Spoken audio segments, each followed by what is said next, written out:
서울대학교 병원 내과 인턴 최수연은 새벽 5시부터 시작되는 회진 준비로 하루를 시작했다.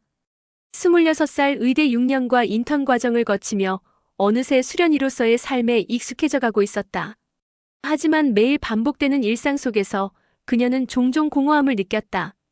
환자들의 생명을 다루는 중요한 일을 하고 있지만 정작 자신의 삶은 병원 안에서만 돌아가는 것 같았다. 수연아, 오늘 신경외과에서 새로운 전문의 소개시켜줄게. 같은 인턴인 친구 민지가 점심시간에 다가왔다. 정말 잘생겼어.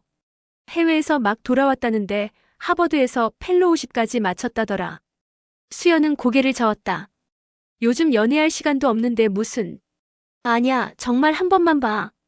키도 크고 진짜 드라마에서 나올 것 같은 비주얼이야.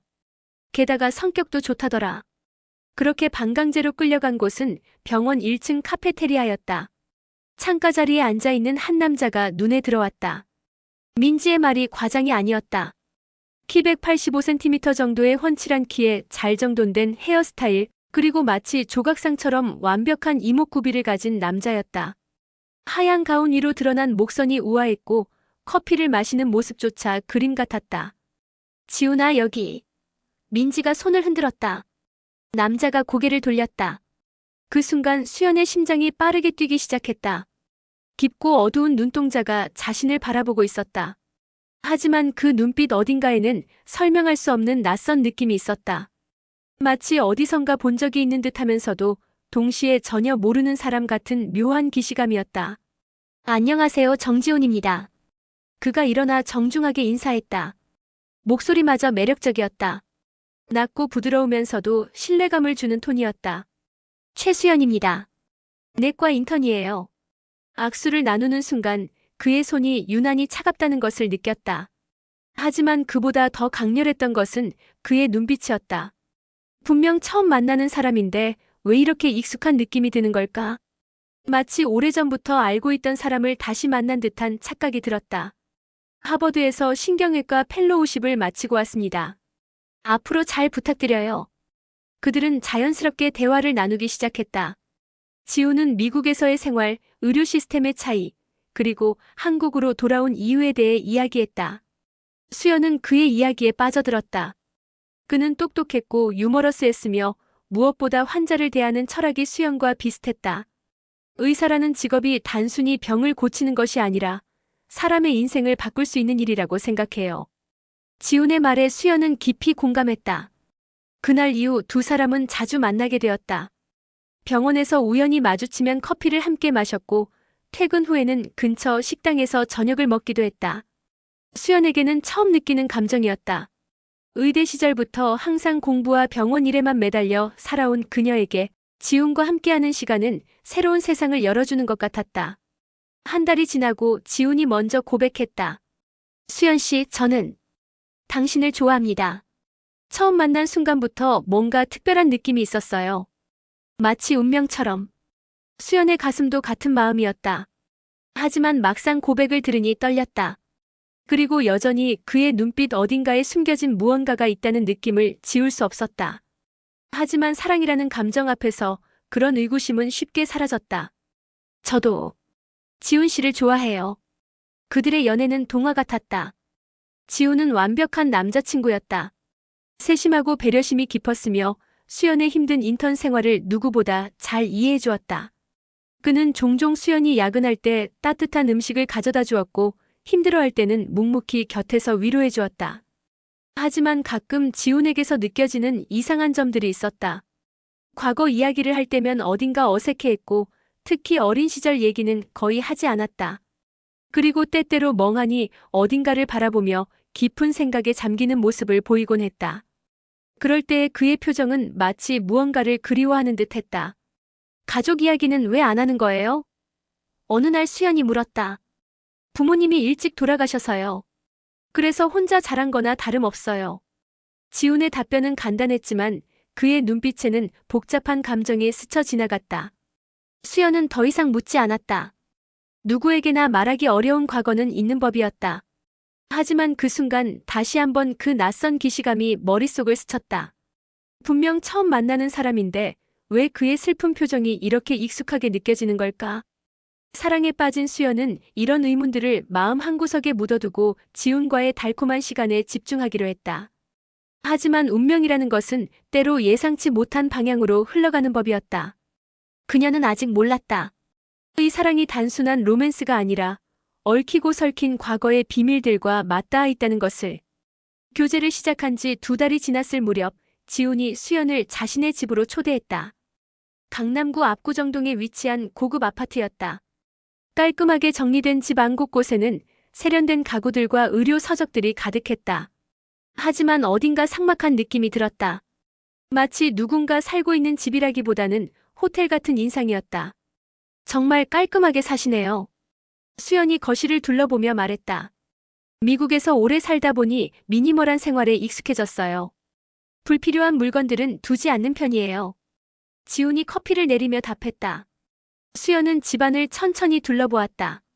벽에는 몇 장의 풍경 사진과 지훈의 의대 졸업사진, 그리고 하버드에서 찍은 사진들이 걸려 있었다. 하지만 유독 가족 사진은 보이지 않았다. 아이였을 때의 사진도 친구들과 찍은 사진도 거의 없었다. 마치 의도적으로 과거의 흔적들을 지운 것 같았다. 저녁을 함께 먹고 영화를 보다가 수연이 화장실을 이용하려고 일어났다.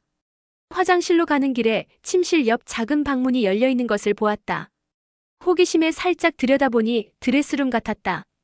정장과 가운들이 깔끔하게 정리되어 있었고 한쪽 벽면에는 붙박이 옷장이 있었다. 그런데 화장실에서 나오는 길에 무언가가 바닥에 떨어져 있는 것을 발견했다. 작은 사진 한 장이었다. 아마도 옷장에서 떨어진 것 같았다. 수연은 사진을 주워들었다가 깜짝 놀랐다. 사진 속에는 어린 아이 2명이 찍혀 있었다. 똑같이 생긴 두 아이가 웃고 있는 모습이었다. 그런데 그중 한 아이의 얼굴이 어린 시절의 지훈과 너무나 똑같았다. 아니, 정확히는 두 아이 모두 지훈과 똑같은 얼굴이었다. 쌍둥이였다. 사진 뒷면에는 작은 글씨로 지훈, 윤이 -5세 생일이라고 적혀 있었다. 수연의 심장이 빠르게 뛰기 시작했다. 지훈에게 형제가 있었다는 이야기는 들어본 적이 없었다. 더욱이 쌍둥이라니. 수연아, 괜찮아? 그 거실에서 지훈의 목소리가 들려왔다. 수연은 서둘러 사진을 옷장 앞에 내려놓고 거실로 돌아왔다. 하지만 마음은 복잡했다. 왜 지훈은 이런 중요한 가족 이야기를 숨기고 있는 걸까? 지훈 씨, 혹시 형제나 자매가 있으세요? 수연이 조심스럽게 물었다. 지훈의 표정이 순간 굳어졌다. 커피잔을 든 손이 미세하게 떨리는 것이 보였다. 왜 갑자기 그런 걸 물어보죠? 그냥 궁금해서요. 저는 외동딸이라 형제가 있는 사람들이 부러워서. 지훈은 잠시 침묵을 지키다가 천천히 입을 열었다. 형이 있었어요. 쌍둥이 형이 있었다는 건 어릴 때 사고로 죽었어요. 지훈의 목소리가 쉬었다. 그래서 그 이야기는 잘 안 하게 되네요. 아직도 가슴이 아파서. 수연은 순간 자책감이 들었다. 괜히 상처가 될 수도 있는 질문을 했구나 싶었다. 하지만 동시에 뭔가 이상한 느낌도 들었다. 지훈의 반응이 단순한 슬픔이라기보다는 무언가를 숨기려는 것 같았다. 죄송해요. 제가 너무 개인적인 걸 물어봤네요. 아니에요. 언젠가는 말해야 할 이야기였어요. 지훈이 쓴웃음을 지었다. 형과 저는 정말 닮았거든요. 부모님조차 구별하기 어려워하실 정도로. 그래서 형이 떠난 후에는 때때로 거울을 보는 것도 힘들었어요. 그날 밤 수연은 집으로 돌아가면서도 계속 그 사진 생각에 빠져 있었다. 지훈과 똑같은 얼굴을 한 또 다른 아이. 그리고 지훈의 어딘가 부자연스러운 반응. 뭔가 중요한 것을 놓치고 있는 것 같은 느낌이 계속 들었다. 며칠 후 수연은 다시 지훈의 집을 방문했다. 이번에는 지훈이 급한 수술 때문에 병원에 가게 되어 수연이 혼자 집에서 그를 기다리게 되었다. 지훈은 열쇠를 맡기며 편하게 있다가 가라고 했다. 혼자 남은 수연은 무료함을 달래기 위해 책을 읽으려 했지만 계속 그 사진 생각이 났다. 결국 참지 못하고 드레스룸으로 향했다. 옷장 문을 조심스럽게 열어보니 맨 위쪽 선반에 작은 상자가 있었다. 상자 안에는 몇 장의 오래된 사진들이 들어있었다. 모두 어린 시절의 지훈과 그의 쌍둥이 형으로 보이는 아이들의 사진이었다. 생일 파티 사진, 놀이공원에서 찍은 사진, 크리스마스 사진. 하지만 이상한 것은 모든 사진에서 부모의 모습이 철저히 잘려나가 있다는 것이었다. 마치 의도적으로 어른들의 얼굴을 지운 것 같았다. 그중 한 장의 사진이 특히 수연의 주의를 끌었다. 두 아이가 각각 다른 어른의 손을 잡고 있는 사진이었는데 배경이 공항 같았다. 그리고 사진 뒷면에는 1998년 12월이라고 적혀 있었다. 지훈이 5살 때였다. 마지막으로 상자 맨 아래에서 발견한 것은 병원 팔찌였다. 작은 플라스틱 팔찌에는 정지훈 -1993.05, 15 출생이라고 적혀 있었다. 하지만 그 옆에 또 다른 팔찌가 있었다. 정윤 -1993.05, 15 출생이라고 적힌 팔찌였다. 수연의 머릿속이 복잡해졌다. 정윤. 사진 뒷면에 적혀있던 그 이름이었다. 지훈의 쌍둥이 형의 이름인 것 같았다. 하지만 뭔가 이상했다. 지훈이 형이 죽었다고 했는데 왜 이런 것들을 고이 간직하고 있는 걸까? 그리고 왜 부모님들의 얼굴은 모든 사진에서 지워져 있는 걸까? 그때 현관문이 열리는 소리가 들렸다. 지훈이 돌아온 것이었다. 수연은 서둘러 상자를 정리하고 거실로 나갔다. 일찍 끝났네요. 수연이 자연스럽게 말했지만 가슴은 빠르게 뛰고 있었다. 네, 생각보다 간단한 수술이었어요. 지훈이 피곤한 표정으로 소파에 앉았다. 그날 밤 수연은 지훈의 품에 안겨 있으면서도 마음 한편으로는 계속 의문이 들었다. 사랑하는 사람에게 숨겨진 비밀이 있다는 것, 그리고 그 비밀이 생각보다 클 수도 있다는 예감이 그녀를 불안하게 만들었다. 하지만 아직은 사랑이 의심보다 컸다. 그래서 그녀는 이 의문들을 마음 깊이 묻어두기로 했다. 적어도 그때까지는. 그로부터 일주일 후 수연은 의무기록실에서 실습을 하게 되었다. 환자들의 과거 병력을 정리하고 전산화하는 작업이었다. 지루하지만 꼼꼼함이 필요한 일이었다. 오래된 서류들을 하나씩 스캔하고 데이터베이스에 입력하는 것이 주된 업무였다. 점심시간이 다 되어갈 무렵 수연은 1993년도 출생신고서 더미를 정리하고 있었다. 그런데 그 중에서 익숙한 이름을 발견했다. 정지훈 -1993년 5월 15일 출생. 지훈의 출생신고서였다. 호기심에 자세히 살펴보니 뭔가 이상했다. 같은 이름 정지훈이 두 장의 서로 다른 출생신고서에 적혀 있었다. 날짜도 똑같고 부모 이름도 동일했다.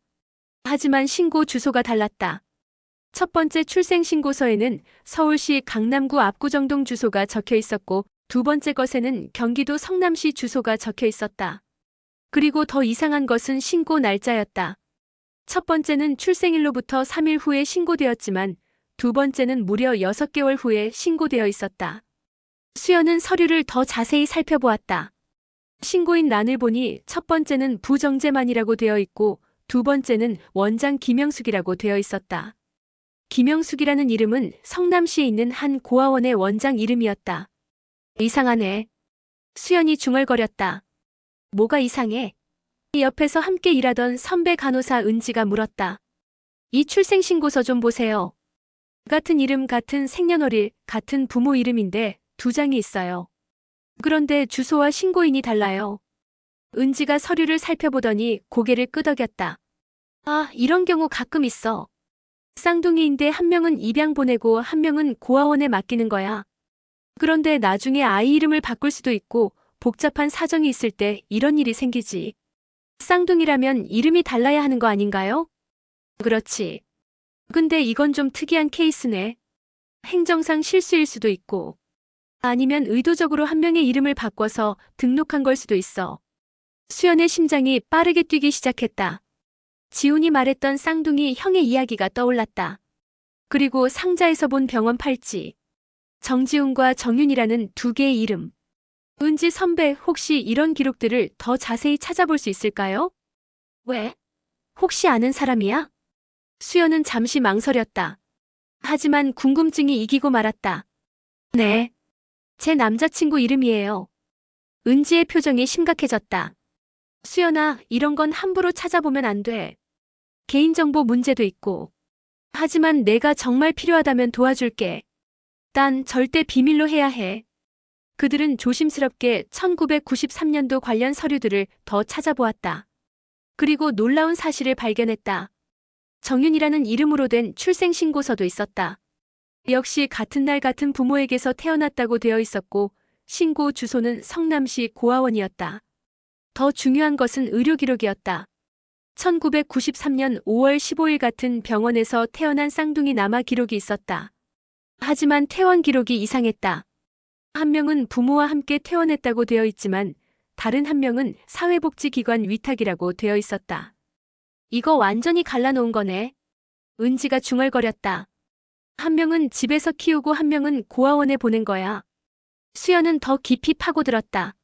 입양 관련 기록도 찾아보니 1998년 정지훈이라는 이름의 아이가 미국으로 입양되었다는 기록이 있었다. 그런데 입양 보낸 기관이 성남시 고아원이었다. 잠깐 이상해요. 수연이 서류들을 다시 정리하며 말했다. 처음에는 정지훈이 부모와 함께 집으로 간 걸로 되어 있는데 왜 고아원에서 미국으로 입양을 보낸 거죠? 은지도 고개를 갸우뚱했다. 이름을 바꾼 것 같은데? 아니면 서류상 실수가 있었거나. 수연은 더 자세히 살펴보다가 결정적인 단서를 발견했다. 입양 서류에 첨부된 아이의 사진이었다. 그런데 그 사진 속 아이의 목에 작은 흉터가 있었다. 수연은 그 흉터를 어디서 본 기억이 있었다. 지훈의 목 뒤쪽에 있는 작은 흉터와 똑같았다. 이상해요. 정말 이상해요. 수연이 서류들을 보며 중얼거렸다. 결국 수연은 의료기록실 컴퓨터에 접근해서 더 자세한 정보를 찾아보기로 했다. 다행히 인턴으로서 제한적이지만 의료기록에 접근할 수 있는 권한이 있었다. 검색 결과는 더욱 충격적이었다. 현재 병원에 근무하는 정지훈의 의료 정보를 보니 출생지가 성남시로 되어 있었다. 그리고 1998년부터 2018년까지의 한국 내 의료 기록이 전혀 없었다. 마치 그 기간 동안 한국에 있지 않았던 것처럼. 반면 정윤이라는 이름으로 검색해보니 성남시 고아원에서 자란 아이의 기록이 나왔다. 각종 건강검진 기록, 치료 기록들이 성인이 될 때까지 계속 이어져 있었다. 수연의 머릿속이 복잡해졌다. 지금까지 알고 있던 지훈의 이야기와 서류상의 기록이 전혀 맞지 않았다. 지훈은 분명 부유한 가정에서 자라서 유학을 간 것으로 알고 있었는데 서류상으로는 고아원에서 자란 아이가 미국으로 입양된 것으로 되어 있었다. 그리고 더 중요한 의문이 생겼다. 지금의 지훈이 정말 정지훈인 걸까? 아니면 정윤인 걸까? 아니면 둘 다 완전히 다른 사람인 걸까? 퇴근길에 수연은 혼란스러운 마음으로 집에 돌아갔다. 사랑하는 남자친구의 정체가 의심스러워진다는 것은 상상했던 것보다 훨씬 힘든 일이었다. 하지만 진실을 알고 싶었다. 설령 그 진실이 자신을 아프게 할지라도. 그날 밤 지훈에게서 문자가 왔다. 오늘 하루 어땠어요? 내일 시간 되면 같이 저녁 먹을까요? 수연은 문자를 보며 복잡한 심정이 들었다. 평소라면 기쁘게 답장을 했을 텐데 이제는 그의 모든 말과 행동이 의심스러웠다. 하지만 아직 확실한 것은 없었다. 더 확실한 증거를 찾기 전까지는 성급하게 판단하지 말자고 다짐했다. 네, 좋아요. 내일 봐요. 하지만 수연은 이미 결심하고 있었다. 더 깊이 파고들어서 진실을 밝혀내겠다고.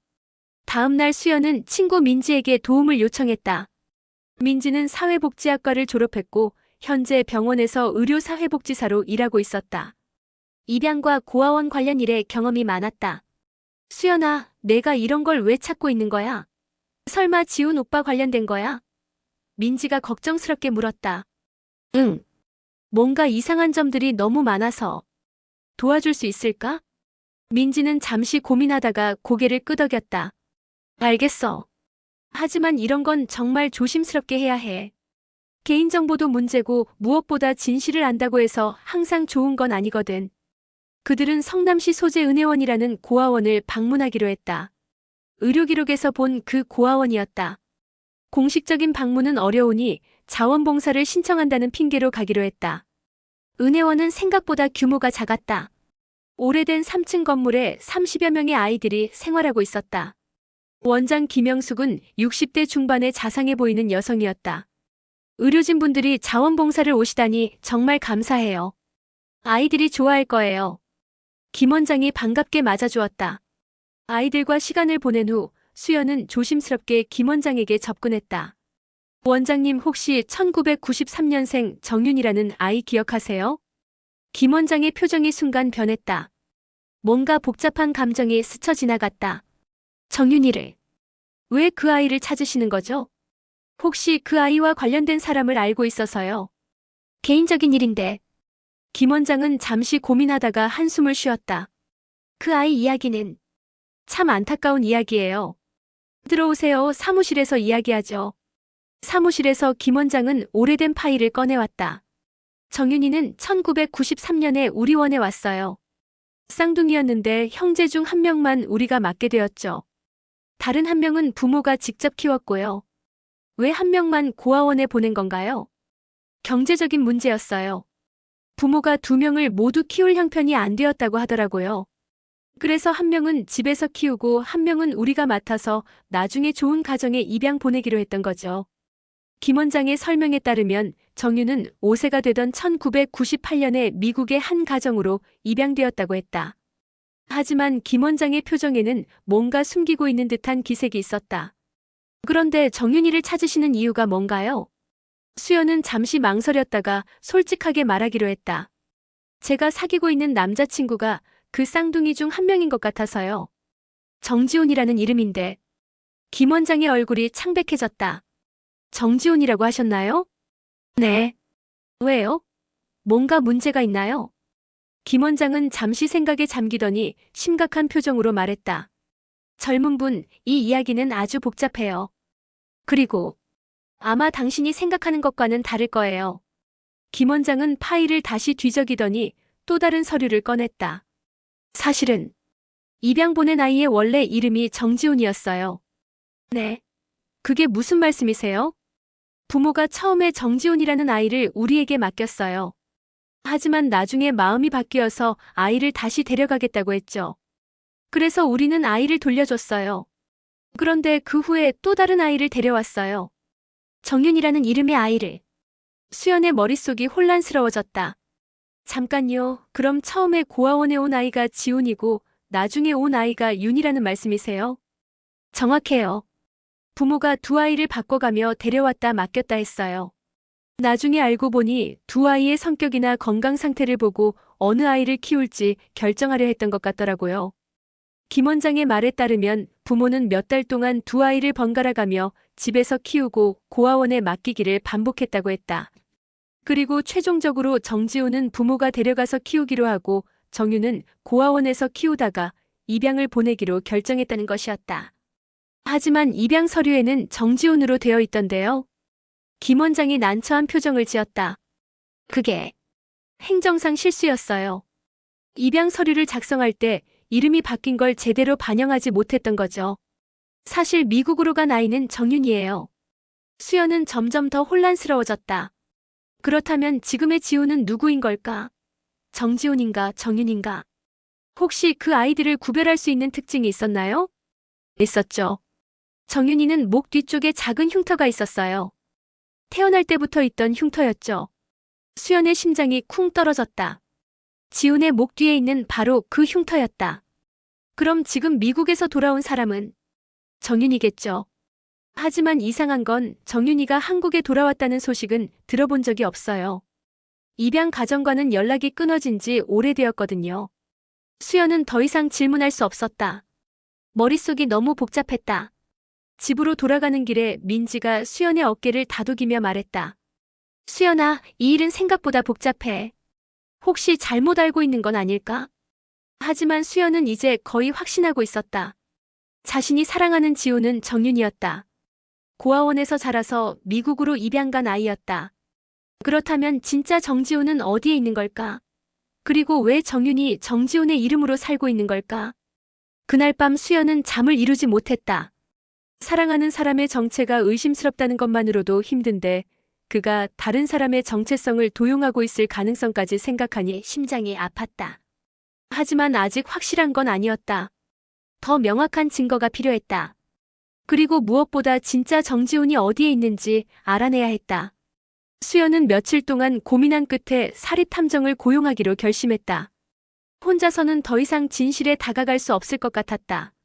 인터넷에서 찾은 탐정사무소는 가족 찾기 전문이라고 했다. 정지훈이라는 사람을 찾고 싶은데요. 1993년생이고 수연이 탐정에게 알고 있는 모든 정보를 전달했다. 베테랑 탐정 이성호는 수연의 이야기를 듣고 고개를 끄덕였다. 쌍둥이 관련 사건이군요. 이런 경우 생각보다 복잡한 경우가 많아요. 일주일 정도 시간을 주시면 찾아드릴게요. 그런데 그 일주일을 기다리는 동안 놀라운 일이 벌어졌다.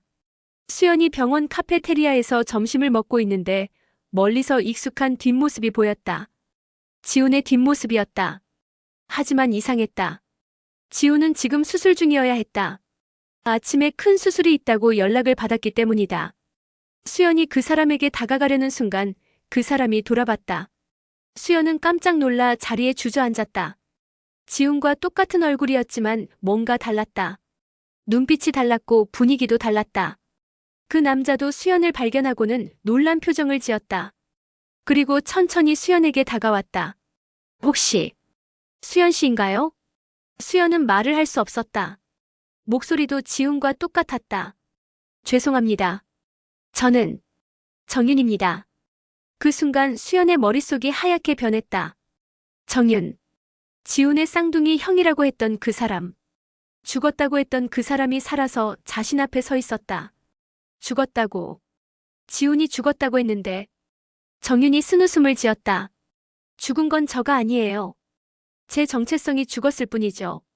정윤은 수연을 조용한 곳으로 데려가서 이야기를 시작했다. 수연 씨, 아마 많이 혼란스러우실 거예요. 하지만 제가 진실을 말씀드릴게요. 정윤의 말에 따르면 그는 진짜 정지훈이었다. 부모가 키웠던 아이였다. 하지만 대학교 2학년 때 교통사고를 당해서 1년 동안 의식불명 상태에 있었다고 했다. 그 사이에 정윤이가, 아니, 제 쌍둥이 동생이 제 정체성을 가져간 거예요. 무슨 말씀이세요? 동생은 고아원에서 자라다가 미국으로 입양 갔어요. 하지만 성인이 되어서 한국에 돌아왔죠. 저는 그때 사고로 누워있는 상태였고 부모님은 이미 돌아가신 후였어요. 정윤의 설명에 따르면 그의 동생은 한국에 돌아와서 형의 정체성을 도용했다고 했다. 의식불명 상태인 형을 대신해서 정지훈으로 살기 시작한 것이었다. 제가 깨어났을 때는 이미 모든 게 바뀌어 있었어요. 동생이 정지훈으로 살고 있었고 저는 아무도 모르는 사람이 되어 있었죠. 그럼 지금 제가 사귀고 있는 사람은 제 동생이에요. 정윤. 하지만 그는 지금 정지훈으로 살고 있죠. 수연은 충격의 말을 잇지 못했다. 자신이 사랑했던 사람이 다른 사람의 인생을 훔친 사람이라니. 왜 지금까지 가만히 있으셨어요? 왜 찾아가지 않으셨어요? 정윤이 슬픈 미소를 지었다. 처음에는 분노했어요. 하지만 동생을 보니 그 아이가 정말 간절했나 봐요. 고아원에서 자라면서 얼마나 외롭고 힘들었을지. 그리고 저는 이미 1년 동안 죽어있던 사람이니까요. 하지만 그렇다고 해서. 그런데 지금은 다릅니다. 정윤의 눈빛이 진지해졌다. 동생이 당신을 만났거든요. 제가 볼 때 동생은 당신을 정말 사랑하는 것 같아요. 하지만 거짓된 정체성으로는 진정한 사랑을 할 수 없어요. 정윤은 수연에게 증거들을 보여주었다.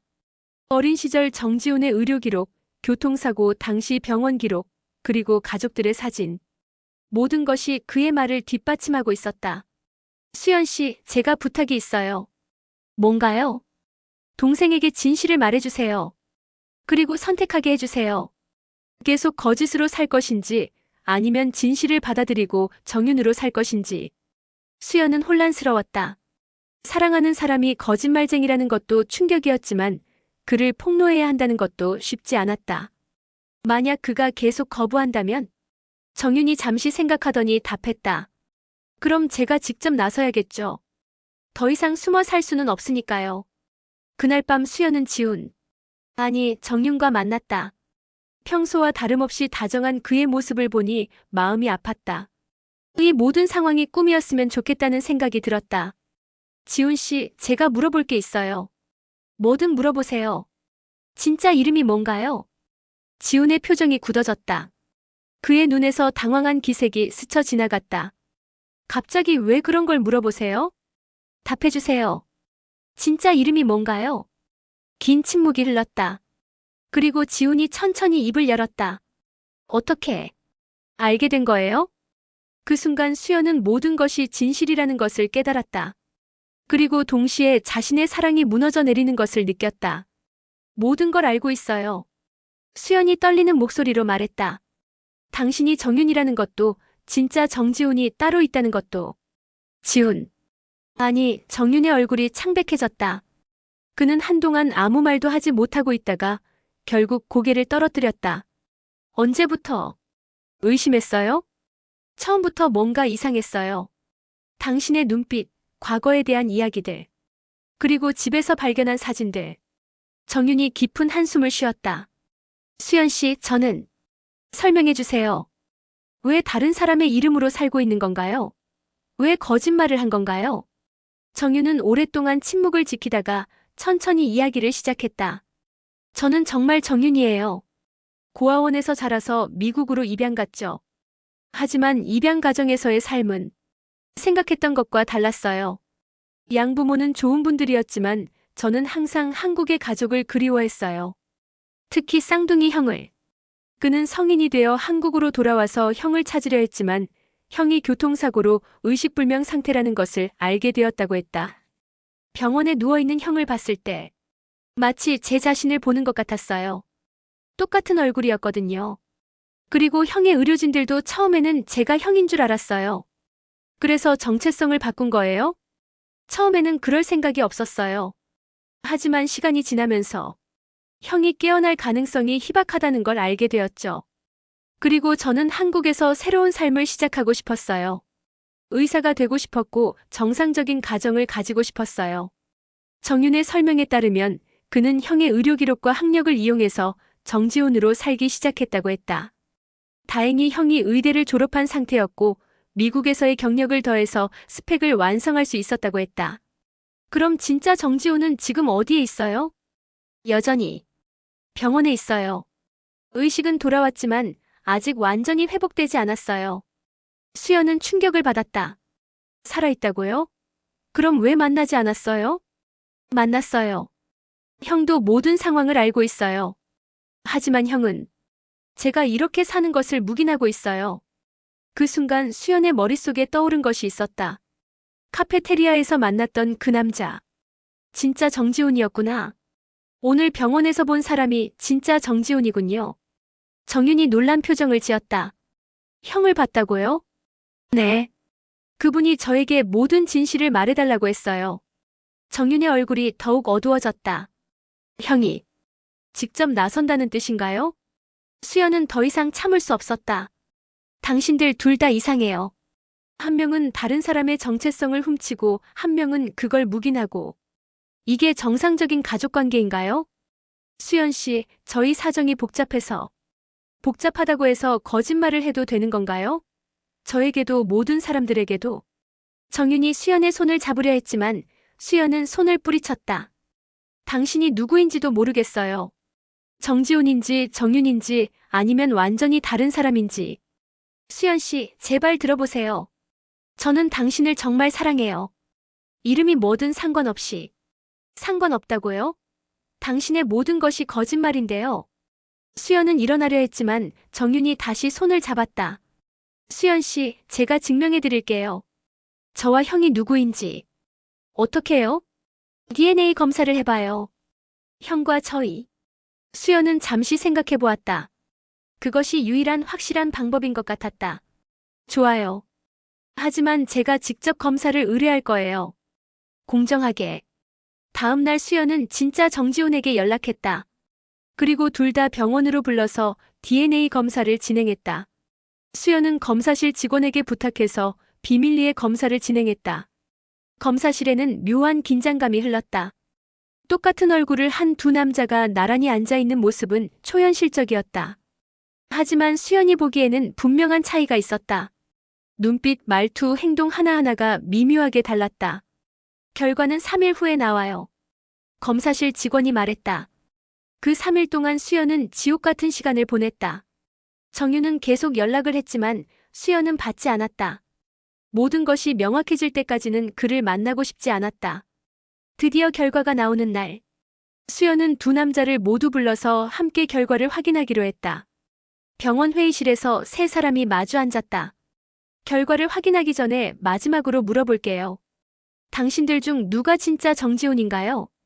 두 남자가 서로를 바라보았다. 그리고 거의 동시에 입을 열었다. 저는 정지훈입니다.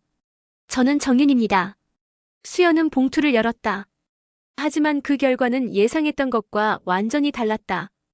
결과를 본 수연의 얼굴이 창백해졌다. 이상해요.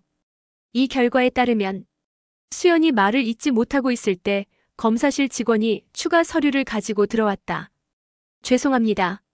추가 검사 결과가 있어서요. 그 추가 결과를 본 수연은 완전히 충격에 빠졌다. 검사 결과에는 놀라운 사실이 적혀 있었다. 하지만 그것은 두 남자의 정체성에 관한 것이 아니라 수연 자신에 관한 것이었다. 이게 무슨 뜻인가요? 수연이 떨리는 목소리로 물었다. 검사실 직원이 난처한 표정으로 답했다. 죄송합니다. 추가 검사를 진행하는 과정에서 우연히 발견된 건데요. 수연 씨의 DNA와 두 분의 DNA 사이에 가족 관계가 확인되었어요. 수연의 머릿속이 하얗게 변했다. 가족 관계라는 게 무슨 말이에요? 부계 쪽으로 같은 아버지를 둔 것으로 보입니다. 즉 수연 씨는 이 두 분의 이복 여동생이에요. 회의실에 죽음과 같은 침묵이 흘렀다. 세 사람 모두 말을 할 수 없었다. 사랑했던 남자가 사실은 이복 오빠였다는 충격적인 진실 앞에서 수연은 그대로 주저앉았다. 정윤이 먼저 말을 꺼냈다. 이럴 수가. 어떻게 이런 일이. 진짜 정지훈도 충격을 받은 것은 마찬가지였다. 수연 씨, 혹시 입양되셨나요? 아니면 가족관계에 대해 모르시는 부분이 있나요? 수연은 고개를 저었다. 하지만 곧 무언가가 떠올랐다. 잠깐. 어머니가 예전에 하신 말씀이. 수연의 어머니는 종종 내가 정말 내 딸이 맞을까 하며 농담처럼 말하곤 했었다. 수연이 어머니와 너무 다른 성격과 외모를 가지고 있었기 때문이었다. 하지만 그것이 농담이 아니었을 가능성이 있었다. 집에 가서 어머니께 물어봐야겠어요. 그날 저녁 수연은 어머니와 마주 앉았다. 어머니는 수연의 심각한 표정을 보고 걱정스러워했다. 엄마, 제가 정말 엄마의 친딸인가요? 어머니의 표정이 순간 굳어졌다. 갑자기 왜 그런 말을? DNA 검사를 했어요. 그런데 이상한 결과가 나왔어요. 어머니는 한동안 말을 하지 못하다가 결국 고개를 떨어뜨렸다. 수연아, 미안하다. 그 순간 수연의 세상이 무너져 내렸다. 어머니의 고백에 따르면 수연은 정말 입양된 아이였다. 어머니가 불임으로 아이를 가질 수 없었는데 지인을 통해 아이를 입양하게 되었다고 했다. 누구의 아이인지는 자세히 알려주지 않았어. 다만 아버지가 경제적으로 어려워서 키울 수 없어서 입양 보낸다고 했지. 언제 입양했어요? 1993년. 내가 태어난 지 6개월 정도 되었을 때였어. 수연은 계산해 보았다. 1993년 5월에 태어나서 11월쯤 입양되었다면 정지훈과 정윤이 태어난 시기와 거의 비슷했다. 혹시 아버지 이름을 아세요? 어머니가 잠시 생각하더니 말했다. 정재만. 그분 이름이 정재만이었어. 수연의 심장이 멈춘 것 같았다. 정재만. 의료기록에서 본 바로 그 이름이었다. 정지훈과 정윤의 아버지 이름. 엄마. 저에게는 오빠들이 있었던 건가요? 글쎄. 그런 이야기는 들어본 적이 없는데. 수연은 더 이상 질문할 수 없었다. 충격이 너무 커서 말이 나오지 않았다. 다음 날 수연은 다시 고아원을 방문했다. 김 원장에게 1993년 11월쯤 입양 보낸 여자아이에 대해 물어보았다. 아, 그 아이. 기억나요. 정재만 씨가 데려온 아이였죠. 경제적으로 힘들어서 아들 둘도 벅찬데 딸까지는 키울 수 없다고 하더라고요. 그럼 정말 남매였던 건가요? 그렇죠. 쌍둥이 오빠들이 있었어요. 하지만 그 아이들도 한 명은 집에서 키우고 한 명은 우리가 맡았다가 입양 보냈죠. 모든 퍼즐이 맞춰졌다. 수연은 정지훈과 정윤의 이복 여동생이 아니라 친여동생이었다. 그리고 그녀 역시 경제적인 이유로 입양 보내진 것이었다. 그날 밤 수연은 정윤에게 전화했다. 만나요. 이야기할 게 있어요. 카페에서 만난 정윤은 수연을 보자마자 걱정스러운 표정을 지었다. 수연 씨, 괜찮아요? 어제 일로 많이 충격받으셨죠? 저는 당신들의 여동생이에요. 정윤이 놀란 표정을 지었다. 네. 수연은 자신이 알아낸 모든 사실을 차근차근 설명했다. 입양 과정, 부모의 이름, 그리고 고아원에서 확인한 내용까지. 그럼 우리는 내 남매예요. 쌍둥이 오빠들과 여동생. 정윤의 얼굴이 창백해졌다.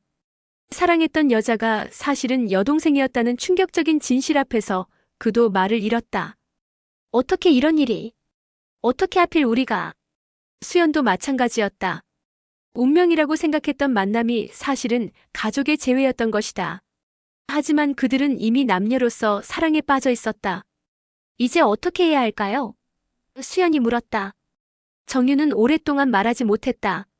그리고 마침내 떨리는 목소리로 말했다. 이 일은 형에게도 말해야겠어요.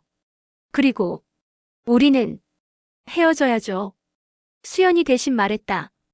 두 사람은 서로를 바라보며 눈물을 흘렸다.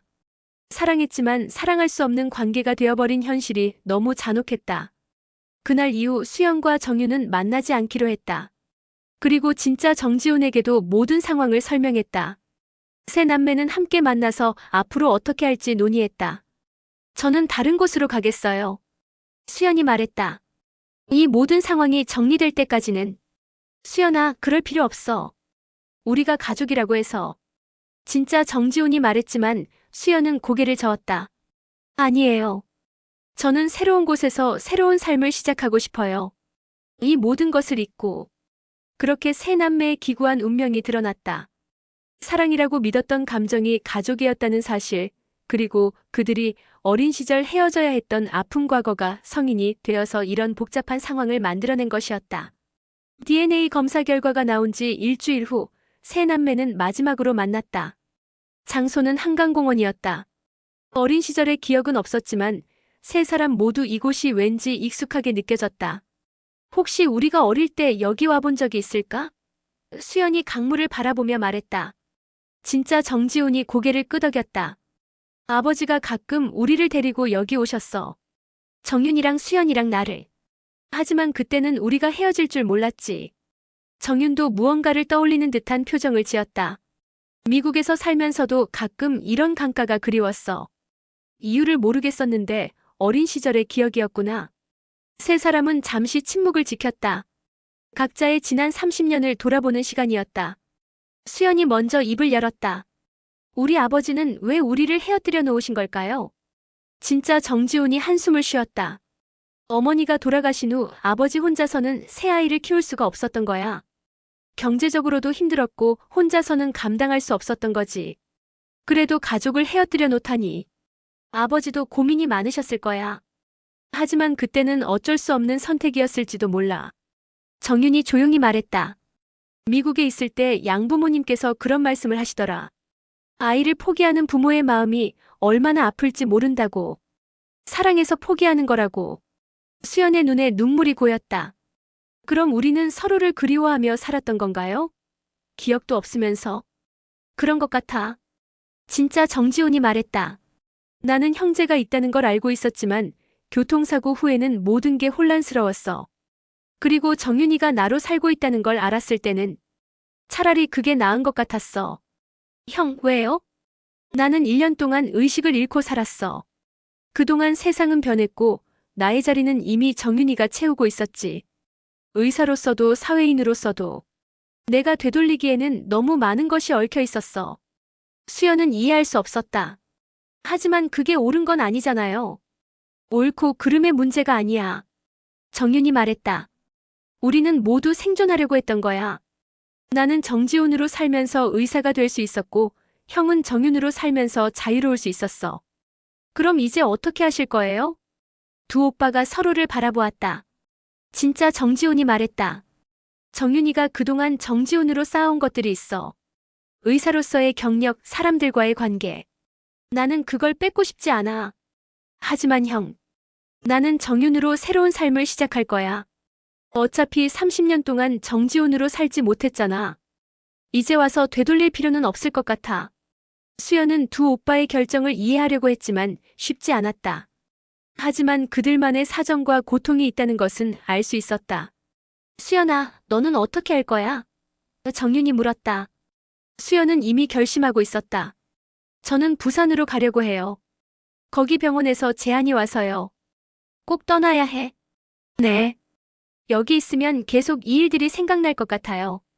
그리고 수연이 정윤을 바라보았다. 오빠를 보면 힘들 것 같아요. 정윤의 표정이 아파했다. 하지만 그도 수연의 마음을 이해했다. 연락은 할 수 있지? 시간이 지나면요. 지금은 조금 힘들어요. 세 사람은 해질 무렵까지 강가에 앉아 있었다. 30년 만에 만난 가족이었지만 다시 헤어져야 하는 운명이었다.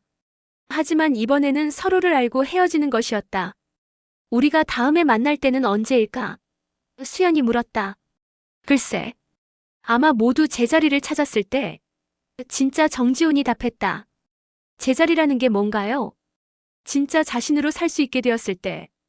더 이상 숨기지 않고 거짓말하지 않고. 그날 밤 수연은 사직서를 제출했다. 그리고 일주일 후 부산으로 떠났다. 기차역에는 아무도 배웅 나오지 않았다. 수연이 그렇게 부탁했기 때문이었다. 기차 안에서 수연은 지난 몇 달을 돌아보았다. 사랑이라고 생각했던 감정, 운명이라고 믿었던 만남이 모두 가족의 연결고리였다는 것. 그리고 그 연결고리 때문에 더 이상 사랑할 수 없게 되었다는 것. 하지만 동시에 안도감도 있었다. 정윤의 눈빛에서 느꼈던 그 낯선 친숙함의 정체를 이제 알 수 있었다. 그것은 사랑이 아니라 혈연의 끌림이었던 것이다. 부산에 도착한 수연은 새로운 병원에서 새로운 동료들과 만났다. 아무도 그녀의 과거를 알지 못했다. 그것이 좋았다. 6개월 후 수연은 부산에서 안정된 생활을 하고 있었다. 새로운 친구들도 생겼고 일에도 익숙해졌다. 가끔 서울의 오빠들 생각이 났지만 더 이상 가슴 아프지 않았다. 어느 날 정윤에게서 편지가 왔다. 수연아, 잘 지내고 있니? 나는 형과 함께 상담을 받고 있어. 정체성 문제를 해결하려고. 아직 시간이 많이 걸릴 것 같지만 언젠가는 진짜 우리 자신으로 살 수 있을 거야. 너도 새로운 곳에서 행복했으면 좋겠어. 사랑하는 여동생아. 수연은 편지를 읽고 미소를 지었다. 이제는 정말 오빠와 여동생으로서 그들을 생각할 수 있었다. 그리고 1년 후 수연은 부산에서 새로운 사람을 만났다. 정말 평범한 내과 의사였다. 복잡한 과거도 숨겨진 비밀도 없는 사람이었다. 그와 함께 있으면 편안했고 무엇보다 자신을 속이지 않아도 되었다. 2년 후 수연이 결혼할 때 두 오빠가 부산까지 와서 결혼식에 참석했다.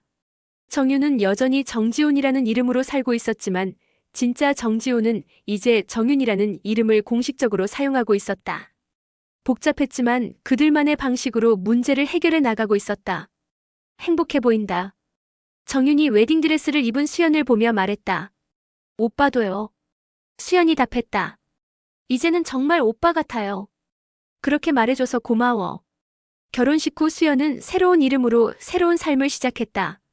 남편의 성을 따라 김수연이 되었다. 최수연이라는 이름에 얽힌 복잡한 과거와는 완전히 결별하는 의미였다. 5년이 지나고 수연에게 첫 아이가 태어났다. 딸이었다. 수연은 딸의 이름을 정이라고 지었다. 정지훈과 정윤의 정자를 따온 것이었다. 가족에 대한 그리움과 사랑을 담은 이름이었다. 내 인생을 다시 쓰겠다고 했던 수연의 다짐은 현실이 되었다. 그녀는 더 이상 과거에 얽매이지 않았다. 복잡했던 가족관계, 사랑과 혈연 사이의 혼란, 그 모든 것들이 이제는 인생의 한 챕터일 뿐이었다. 그리고 가끔, 아주 가끔 그녀는 생각했다. 만약 그 DNA 검사를 하지 않았다면 어떻게 되었을까? 만약 진실을 모른 채 정윤과 결혼했다면? 하지만 그런 가정은 의미가 없었다. 진실은 언젠가는 드러나게 되어 있고 그들은 그 진실을 받아들이고 각자의 길을 찾아간 것이다. 수연의 새로운 삶은 평범했지만 진실했다. 더 이상 숨길 것도 속일 것도 없었다. 그리고 그것이 그녀가 원했던 삶이었다. 어느 봄날 딸 정희와 함께 공원을 산책하던 수연은 문득 과거를 떠올렸다. 정윤과 처음 만났던 그 카페테리아, 사랑에 빠졌던 그 순간들, 그리고 모든 것이 무너져 내렸던 그날들. 하지만 이제는 아프지 않았다. 오히려 고마웠다. 그 모든 일들이 있었기에 지금의 진짜 행복을 찾을 수 있었으니까. 엄마, 왜 웃고 있어? 정희가 물었다. 그냥 행복해서. 수연이 딸의 손을 꼭 잡으며 답했다. 그렇게 한 여자의 복잡했던 사랑 이야기는 평범하지만 진실한 가족 이야기로 끝이 났다. 때로는 끝이 새로운 시작이 되고 때로는 상처가 성장의 밑거름이 된다. 수연의 인생이 바로 그런 증거였다.